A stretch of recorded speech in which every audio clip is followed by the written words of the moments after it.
Have you ever had to pick your moment to share some news? You've been planning how to broach a subject close to your heart, and you're worried about how the person listening may react. When Tom and I were first married before the children arrived, we spent our holidays driving long distances between my parents' house in the Northern Isles of Scotland and our home in London. Just Tom and me, locked in a car together for several hours, driving north, we had time to talk. The journey ensured a captive audience for potential heart-to-hearts, and also meant we had time to unpack our reactions.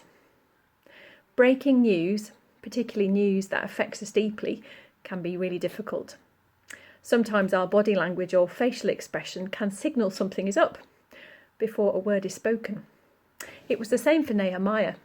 His downcast expression and mood communicated to the king that all was not well with his cupbearer.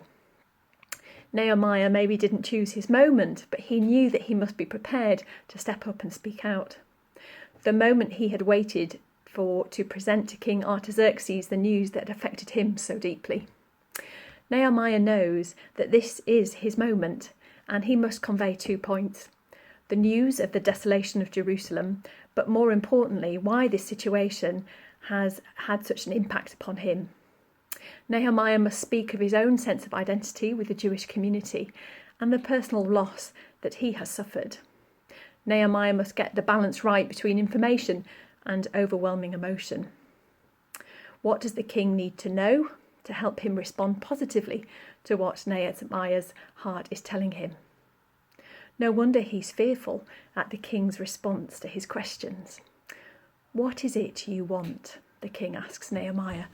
And Nehemiah knows this is his cue to speak what is on his heart, and so his first reaction is to pray. That instinctive response, that reflex, gives us an insight into what drives and directs Nehemiah's vision and purpose. Nehemiah answers without hesitation, and with clarity and calmly he outlines his wishes before the king. Nehemiah has pivoted in this moment from brewing on the disaster to emergency response. A radical request for help is made and is met with favour and generosity. How did Nehemiah know this was his moment? How was he so ready to answer the question, "What do you want?" Nehemiah knew that his role as cupbearer would bring him into the presence of the king, but to make such a demand on the king was highly risky. To grasp the moment and be ready with an answer was remarkable. Nehemiah needed to be prepared. Prepared so that he would not be overwhelmed. Prepared so that his request was clear. Prepared so that the king would be favourably disposed to grant his request. According to the writers of Nehemiah, this remarkable mission of restoration is initiated by Nehemiah's faith. When Nehemiah received the news about Jerusalem, his first response is to pour his grief into prayer and fasting. Prayer connects Nehemiah with God and God's people. Prayer reorientates Nehemiah to what matters and reveals what is on his heart.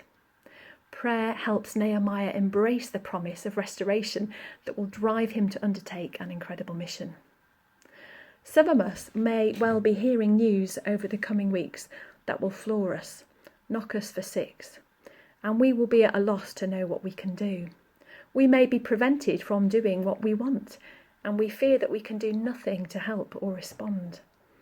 To follow Nehemiah's example of our first response is to pray. Prayer is an act of faith, an act of defiance that says, "I believe things can be different, and I'm prepared to be part of that difference." In a time of isolation, prayer reconnects us and reminds us that we belong to the body of Christ. Prayer attunes us to see what is temporary and what is eternal. Prayer helps us to bear the burden of Christ's suffering as we co-labour with him to see a new creation. And from this vantage point, down on our knees, we are prepared to be shaped by God's love for his world.